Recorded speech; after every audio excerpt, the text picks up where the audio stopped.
মা মেয়ের ভালোবাসা। উফ কি ঠান্ডা পড়েছে, একটা চাদরও নেই যে সকালবেলাতে গায়ে দিয়ে কাজ করব।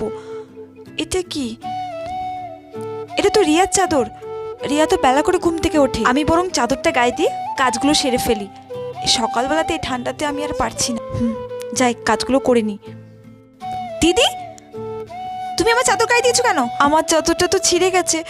সকালবেলায় খুব ঠান্ডা লাগছিল, তুই তো বেলা করে ঘুম থেকে উঠিস, তাই ভাবলাম। হ্যাঁ, তাই ভাবলে আমার চাদরটা গায়ে দিয়ে নোংরা করবে? তুমি যে আমার চাদরটা গায়ে দিয়েছো, তুমি জানো চাদরটার দাম কত? দাও আমার চাদর। নিজে তো কেনার সামর্থ্য নেই, আমার চাদরটা গায়ে দিয়ে নোংরা করছো। মা, আমি তোমার জন্য একটা জিনিস এনেছি। কি রে মা, কি জিনিস এনেছিস? চাদর? এ তো অনেক দাম, তুই এত টাকা কোথায় পেলি? তুমি আমাকে টিফিনের জন্য যে টাকাটা দাও না, ওইটা জমিয়ে আমি এটা এনেছি। আমার মানু কত বড় হয়ে গেছে, মায়ের কষ্ট বুঝতে শিখে গেছে। এর সাথে প্লিজ সাবস্ক্রাইব করে যেও।